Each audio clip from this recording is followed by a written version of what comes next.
Descubrimos un pergamino que contiene el relato de un testigo ocular de la crucifixión. Espero que lo que se menciona no sea cierto. La historia siempre fue mi asignatura favorita. Siempre supe que me licenciaría en ella cuando acabara el bachillerato. Después de 4 años, por fin me gradué y empecé a trabajar en un equipo de investigación de campo. Era absolutamente abrumador estar en primera línea entre el mundo moderno y el antiguo. Siempre evaluábamos las investigaciones de los historiadores y señalábamos posibles yacimientos, donde realizábamos excavaciones para descubrir cualquier cosa que pudiera ser útil. Mis colegas y yo ansiábamos encontrar hallazgos revolucionarios, como la piedra Rosette o los pergaminos del Mar Muerto, pero nos conformábamos con encontrar fragmentos de cerámica. En fin, el propósito de este texto es explicar y revelar a todos ustedes uno de los mayores descubrimientos que había encontrado. Era tan grande que me temo que podría tener grandes implicaciones en el mundo en que vivimos hoy.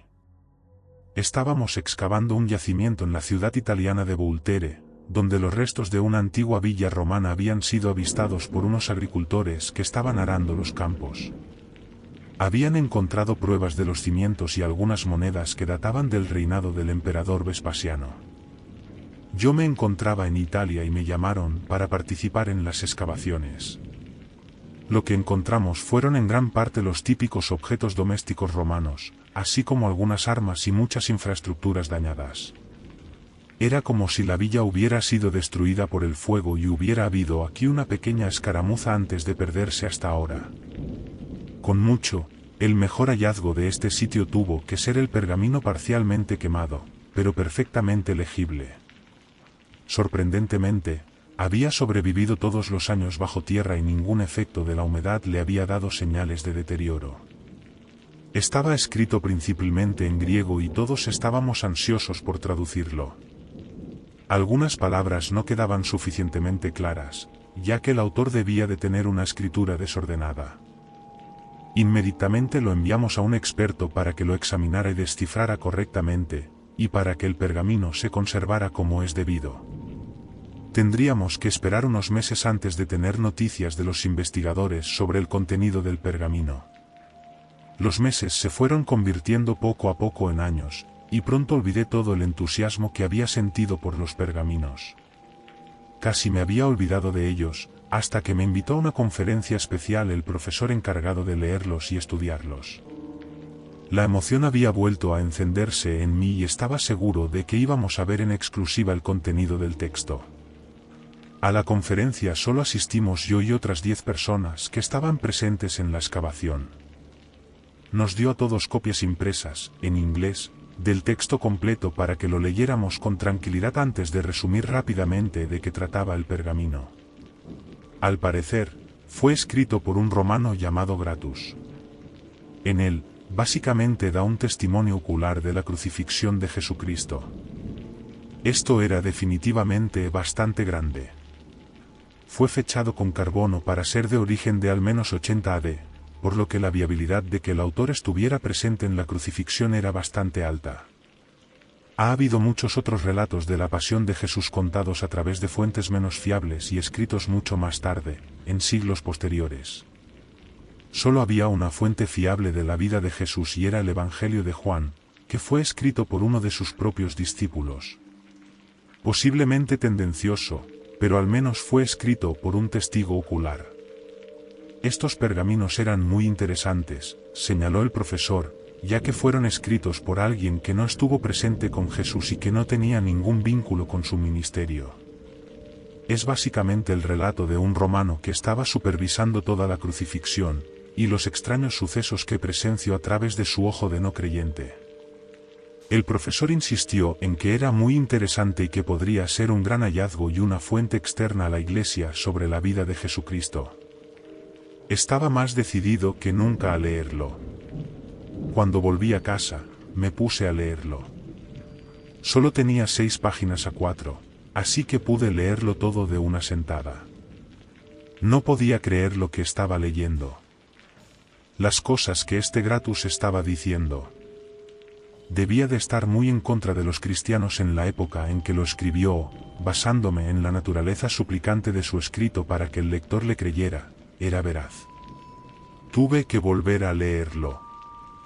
Cuando lo terminé, volví a leerlo una y otra vez hasta que lo repasé casi 8 veces. Lo que Gratus había escrito, lo que describía de los acontecimientos de aquel día, podía muy bien cambiarlo todo. Toda la idea fundamental de la fe cristiana podría muy bien ser puesta en peligro por este relato de un testigo ocular. Y es aterrador si es verdad. Para su propio beneficio, el contenido del pergamino se adjuntará a este texto. Por favor, tenga en cuenta que esto no ha sido alterado en absoluto, y lo que está a punto de leer es 100% el relato auténtico de los pergaminos. Espero de verdad que no necesiten leerlo tanto como yo para comprender plenamente sus ramificaciones. Realmente espero que lo que se menciona no sea cierto. Mi nombre es Gratus Casches Lanyaines. Nací en el seno de una familia de renombre, siendo nieto del infame Casches que ayudó a orquestar el asesinato de Julio César.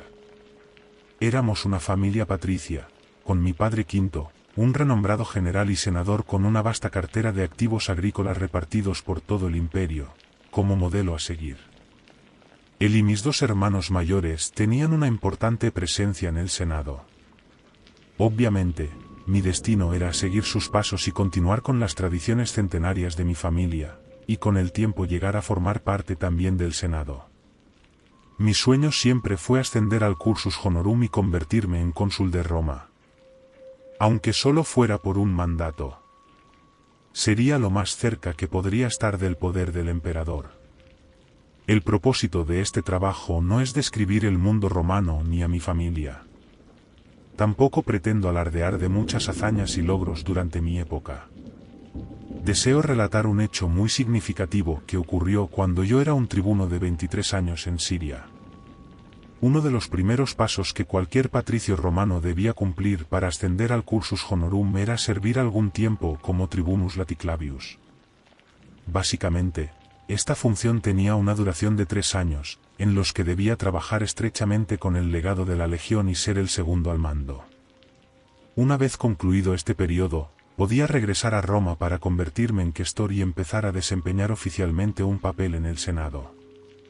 Fue mi último año como tribuno de la Legión Gallica bajo Lepsus. Gallica y la Legión Ferrata eran las 2 únicas con guarnición en Siria en ese momento, y trabajábamos diligentemente para prevenir cualquier incursión de los partos por el este. Debido a esto, nuestra ayuda y presencia en la provincia de Judea había llegado a ser mínima. Judea era lo que podría llamarse un satélite de la provincia siria, en la que toda su jurisdicción recaía bajo el gobernador de Siria. La distancia entre las provincias era demasiado difícil de cubrir para un solo hombre, por lo que se elegía a un prefecto para representar al gobernador. En este caso, el prefecto de la época era Póntico Pilato. Estaba desesperado por tener más presencia militar romana en Judea, después de que el número de patriotas judíos empezara a aumentar. Estos Seleucs siempre fueron una molestia para los romanos en Galilea, pero ahora habían empezado a extenderse hacia el sur de Judea y empezaban a amenazar al propio Pilato. Viendo que estábamos en un momento relativamente pacífico con los partos, Lepsus me ordenó con un destacamento de una cohorte que fuera a Judea y me reuniera con Pilato en la capital de Cesarea. Tardamos casi una semana, con algunas molestias de los bandidos locales antes de llegar. Al llegar, me reuní con el prefecto, quien me informó de la situación en Judea. Se acercaba la fiesta de la Pascua, en la que judíos de toda Palestina acudían en masa a Jerusalén para presentar sus respetos en el monte del templo. Como prefecto, era su deber viajar a Jerusalén y estar presente durante esta fiesta para recordar a los judíos quién estaba a su cargo y mantener el orden. Desde que era prefecto, el número de incidentes durante este evento tan concurrido había crecido cada año. El año pasado hubo un incidente en particular en el que la vida de Pilatos se puso directamente en peligro. Supe de inmediato lo que mi cohorte debía hacer. Debíamos acompañar a Pilatos a Jerusalén. Habíamos estado en Jerusalén durante casi 2 días. Estaba patrullando con algunos de mis hombres cuando grupos de judíos comenzaron a moverse frenéticamente hacia la puerta norte. No paraban de gritar: «¡Hosanna, Hosanna!». Presa del pánico, ordené a los hombres que se dirigieran al lugar del patio del templo al que se dirigía la multitud. Un grupo numeroso de judíos solo podía significar problemas. Nos abrimos paso a empujones entre la multitud, todos con palmas en las manos y vitoreando a algún individuo. Cuando el origen de la conmoción se acercó a mi campo de visión, pude hacerme una idea completa. Un grupo de hombres de aspecto rudo se abría paso entre la multitud, sosteniendo las riendas de un asno montado por algo. Y tengo que insistir mucho en la palabra algo. ¿Era una figura humana? Pero no era humana. No era alguien, sino algo que no podía comprender. Su piel era de un tono antinaturalmente pálido, y sus ojos eran similares a los de una araña, oscuros y vacíos, con pequeños ojos alrededor de su cabeza. Su pelo era de un rojo negruzco con largas hastes que le caían por los hombros. Tampoco tenía nariz humana ni boca. Nunca había visto nada parecido. Sin duda, cualquier otra persona en su sano juicio sentiría el mismo miedo y repulsión que yo. Me volví hacia uno de mis soldados y le pregunté qué demonios creía que era aquella cosa. «Bueno, parece un gran líder del pueblo, señor», respondió el soldado. Frustrado, hice hincapié en lo que quería decir en cuanto a su aspecto. El soldado me miró perplejo. «Bueno, basándome en su asqueroso pelo largo y su barba, y en la ruda ropa que lleva, por no mencionar la tez oscura de su piel, me atrevería a decir que debe ser un hombre del campo». Esto no tenía sentido. ¿Era ciego este soldado o qué? Esta criatura no tenía barba. Tampoco tenía ningún parecido con una tez oscura. El miedo comenzó a apoderarse de mí. ¿Qué plaga ha poseído las mentes de estos pueblos para alabar a una criatura tan vil? No tenía explicación para lo que estaba viendo y necesitaba que alguien más me viera cara a cara. Empecé a preguntar a más de mis soldados lo que veían, a lo que solo confirmaron lo que el primero había descrito. Debía estar volviéndome loco. ¿Cómo ningún romano cuerdo podía ver esto? Me volví hacia un judío que estaba en trance, gritando alabanzas al hombre, saltando de alegría mientras agitaba la rama de su palma. Agarrándole por los hombros, le obligué a mirarme a los ojos y le ordené que me explicara qué era aquello que estaba adorando. El hombre no perdió su expresión de alegría y felicidad. Debía de estar hechizado por aquella criatura. Continuó explicando que se trataba del Mesías, y que su nombre era Jesús. Era un gran profeta y maestro de las escrituras judías y se decía que incluso tenía poderes para hacer milagros. Grité con todas mis fuerzas, preguntando qué era esa cosa real encima del burro. Al hacerlo, me sobresaltó la presencia de mis hombres, que procedieron a apartarme del hombre y a arrestarlo, pensando que me habían atacado. El pobre judío era inocente, pero a pesar del rudo trato de mis soldados seguía allí con una sonrisa de paz. No le afectó en absoluto. Para cuando los soldados terminaron el arresto, los judíos de mi área inmediata empezaron a dispersarse, permitiendo una clara visión de la cosa en el burro. Cuando miré en su dirección, a unos 100 metros de distancia, me quedé helado. Me encontré con sus ojos oscuros y vacíos que me miraban profundamente. Era como si fuéramos los dos únicos presentes en ese preciso momento, y toda la multitud no estuviera allí. Durante lo que me pareció una eternidad, nuestros ojos no se separaron y me sentí atraído por su mirada. Siguió moviéndose entre la multitud y se adentró en el complejo del templo, sin dejar de fijarse en mi visión. Cuando por fin desapareció de mi vista, volví en mí, donde mis soldados esperaban mis órdenes sobre lo que debíamos hacer a continuación. Les dije que se quedaran, mientras yo volvía apresuradamente a Pilato para contarle lo que había visto. Como era de esperar, Pilato pensó que seguramente me estaba volviendo loco. ¿Cómo podía existir una criatura tan vil como la que le describí? Sin embargo, Me mantuve firme y continué insistiendo en mi versión de los hechos, pero Pilato se impacientó y me despidió, diciendo que vería a este hombre por sí mismo cuando llegara el momento. No queriendo arruinar mi reputación como tribuno tan cerca de mi regreso a Roma, reconocí al prefecto y esperé a que todo el asunto evolucionara. De todos modos, esta situación estaba en el punto de mira de todo el mundo debido a la gran concentración que se produjo a continuación. Finalmente llegó el momento de que Pilato viera al hombre por sí mismo. Habiendo sido arrestado por los sumos sacerdotes judíos, esta criatura fue llevada ante Pilato para ser juzgada. Estuve junto a Pilato durante toda la prueba temblando de miedo. Al igual que la última vez que lo vi, sus ojos vacíos se clavaron en mi alma durante toda la prueba. Solo quería gritarle porque me había elegido a mí, pero mi reputación me lo impedía. Cuando fue desestimado para un nuevo juicio, Pilato se me acercó y se rió, diciendo que debía tener un nivel muy alto para mirar a la gente común como monstruos horribles. Yo no podía entenderlo. ¿Por qué era yo el único que podía ver esta cosa horrible? Empezaba a pensar que quizá me pasaba algo. Tal vez me estaba volviendo loco. Pero sinceramente no podía estarlo. Aquella cosa era tan clara en mi visión como el mismo suelo sobre el que se erguía. No era fruto de mi imaginación. Estaba allí, en carne y hueso. Ahora lo que sucede en las siguientes 12 horas, es que este Jesús es devuelto a Pilato para que tome la decisión final sobre su destino. Para mantener contentas a las multitudes, recurre a sentenciarlo a muerte por sedición. Fue llevado al Gólgota para ser crucificado, y yo iba a ser el supervisor de toda la ejecución.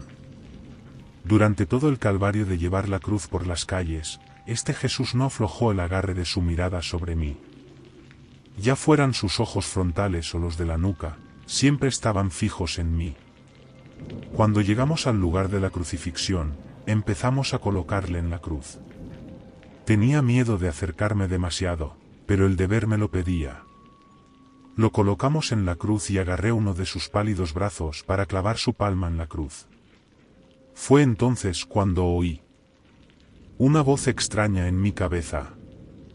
Venía de esta criatura. Era muy crujiente y no se parecía en nada a ningún humano que yo hubiera oído. Me dijo estas palabras: clavado en la cruz, el plan de Dios será. Aún ocioso en la tierra, vivirás para ver cuando Él vendrá a golpear a los tuyos. No tenía la menor idea de lo que estaba hablando y me alejé lentamente de él. Estas palabras no dejaban de resonar en mi cabeza. ¿Qué demonios significaban? Los soldados lo levantaron y la criatura colgaba ahora de la cruz. Muchos de sus seguidores lloraban y se lamentaban.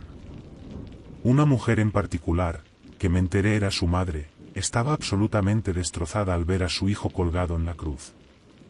¿Por qué? Esa cosa no era humana. Mejor muerto que vivo. A juzgar por las emociones de todos, la forma humana que esta criatura tenía para todos estos seguidores debía de estar gravemente golpeada y a punto de morir. Pero su verdadera forma estaba sin un solo rasguño.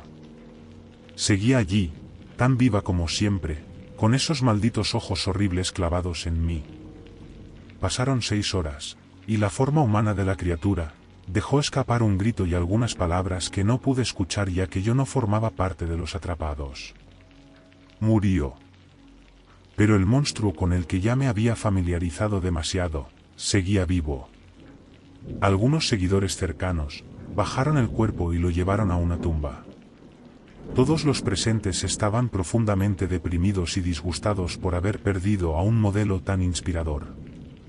La madre fue la última en abandonar la tumba, emocionalmente muerta por todo el trauma del día. Mientras rodaban la piedra para sellar la tumba, vi entre las sombras de la roca tallada, la figura de aquella criatura, erguida, mirando aún dentro de mi alma. Ahora bien, debido a la severidad de las acciones de este Jesús contra la autoridad judía, todos temían que los seguidores de él vinieran en algún momento en los 3 días siguientes para volver a abrir la tumba, robar el cuerpo y andar proclamando que había resucitado de entre los muertos, como supuestamente había profetizado que haría. Para mantener contentos a los judíos, Pilato ordenó que un destacamento de soldados montara guardia junto a la tumba durante los 3 días siguientes. Se encomendó a un centurión la tarea de comandar a los soldados, pero yo sabía que todos correrían peligro, al desconocer la verdadera identidad de lo que yacía dentro. Insistí en ir con ellos y vigilarlos durante todo el tiempo. Pronto llegaría a arrepentirme de esa decisión, porque lo que escribo a continuación es la mayor advertencia que puedo dar a todos los que siguen a este hombre y se hacen llamar cristianos.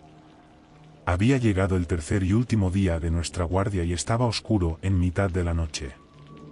No habíamos tenido molestias de la gente común en todo el tiempo, y yo estaba seguro de que la gente no iba a ser el problema. Sin embargo, sabía que esa cosa seguía viva en la tumba. Desenvainé mi gladies y me coloqué junto a la piedra rodada. Pensar que esa cosa probablemente estaba al otro lado de ella, a menos de 1 metro de mí en esta fría y oscura noche, me aterrorizaba. Solo quería entrar y matarlo, si es que era posible. Entonces ocurrió algo extraño. El cielo se convirtió en una neblina roja, y todo se quedó quieto. Todo. La ligera brisa que mantenía los olivos en ligero movimiento había cesado. El silencio de la tarde se hizo de repente más silencioso que la propia muerte. Me volví hacia mis soldados que permanecían congelados en su estado de sueño. Para mi horror, algo llamó mi atención. Había algo justo detrás de mí. Me di la vuelta y me encontré cara a cara con la criatura que me había estado persiguiendo durante la última semana. De alguna manera fue capaz de hacer rodar la piedra y liberarse. Me quedé sin habla. Estaba seguro de que iba a morir. Este es el comienzo de la victoria, la misma voz crujiente que oía en mi cabeza. ¿Qué victoria? ¿Contra quién? Pensé para mis adentros, sin darme cuenta de que la criatura tenía acceso a mis pensamientos. Me contestó. Ya lo verás por ti mismo. Ya estaba harto. Iba a acabar con esto. Coloqué mi gladies en posición y le asesté una puñalada en las tripas. No se inmutó. Tampoco penetré ninguna carne. Mi espada lo atravesó, pero no hizo ningún efecto en la criatura. Fue como si apuñalara a través de un fantasma. Pero esta cosa estaba justo delante de mí. Di otro golpe hacia su cuello. Esta vez, me encontré con el reflejo más rápido que jamás había visto. Consiguió bloquear mi golpe, aferrándose con fuerza al brazo de mi espada, y en un movimiento repentino fui arrojado al otro lado del patio. Nunca había sentido una fuerza tan sobrenatural. Cuando recuperé la compostura, miré hacia la criatura y me encontré con cientos de ojos negros y oscuros que me miraban fijamente. Muchas figuras de la misma criatura estaban junto a la original. Se movían al unísono como un gran organismo. Lentamente, se abrieron paso a mi lado y desaparecieron en la oscuridad que me rodeaba. Por último, la criatura original se acercó, mirándome por última vez dijo: «Nos encontraremos de nuevo». Y también se desvaneció en la oscuridad. En el instante en que desapareció de mi campo de visión, la neblina roja desapareció y la noche volvió a la normalidad. Mis hombres seguían durmiendo como si nada hubiera pasado. Pero ante mí, la tumba estaba abierta de par en par. No tenía ni idea de cómo podría explicar esto. No podía creer lo que había presenciado, y ver que había cientos de estas cosas, me heló hasta la médula. ¿Qué demonios tenían planeado para la humanidad? ¿Y por qué tenía que ser yo quien viera crecer su plan? Lo que sucedería después sería una bola de nieve completamente fuera de control. De lo que comenzó aparentemente como un culto de los judíos, rápidamente comenzó a extenderse por todo el mundo romano. Los seguidores de esta criatura, el hombre al que llamaban Jesús, predicaban su palabra por todo el Mediterráneo. No pasó mucho tiempo hasta que finalmente llegó a Roma. Yo estaba muy ansioso por investigar este culto, y me quedé totalmente sorprendido al escuchar cuáles eran las principales enseñanzas. Amarse los unos a los otros como a uno mismo. Era un culto basado en la hermandad universal y la paz. Para ser sincero, era casi revolucionario en el mundo romano, aunque muy poco probable que despegara pronto, debido a la presencia de esclavos y plebeyos menores. Mientras escribo esto ahora, el culto al cristianismo sigue extendiéndose y sus seguidores siguen creciendo. No sé a dónde irá a parar, o si se hará aún más grande de lo que ya es. Todo lo que sé es que hay algo siniestro impulsando este nuevo culto. Sus buenas enseñanzas y palabras pacíficas son un mero disfraz de un plan mayor. ¿Qué es? No puedo decirlo en este momento. Lo que puedo decir es que sea lo que sea la criatura que vi crucificada, no era algo que me gustaría llamar mi Salvador. Era la encarnación de algo mucho más oscuro de lo que jamás podría imaginar. Mi mayor esperanza es que este culto desaparezca antes de que crezca más de lo que ya lo ha hecho. Finalmente, para terminar este texto, debo mencionar los fenómenos bizarros que me sucedieron. Los siguientes años después de la crucifixión, la vida continuó normal. Me casé con una hermosa muchacha y comencé mi ascenso en el cursus honorum. Pero los años se convirtieron en décadas, y algo extraño me estaba sucediendo. Por alguna razón, no envejecía. Mi cuerpo permanecía congelado en el tiempo como mi yo de 23 años. No lo entendía. Mi mujer se convirtió en una anciana hasta que sucumbió a la vejez. Sin embargo, aquí sigo, a los 96 años, sin una arruga en la cara, y todavía tan en forma y guapo como siempre. Algunos dirían que es una bendición, pero yo lo considero más bien una maldición. Al fin y al cabo, es su plan. Se supone que debo ser testigo de su cumplimiento, sea cuando sea. Espero y ruego a Júpiter que cuando alguien lea esto, no sea demasiado tarde. Encuéntrenme. Si el mundo aún no se ha acabado, estoy seguro de que estaré allí en alguna parte. Tenemos que detenerlos. Ahora sabes la verdad, igual que yo. Es solo cuestión de tiempo hasta que regresen. Por favor, si encontraste este pergamino, encuéntrame, o ellos te encontrarán a ti. Si te ha gustado esta historia, por favor no olvides darle like y suscribirte. Hasta la próxima.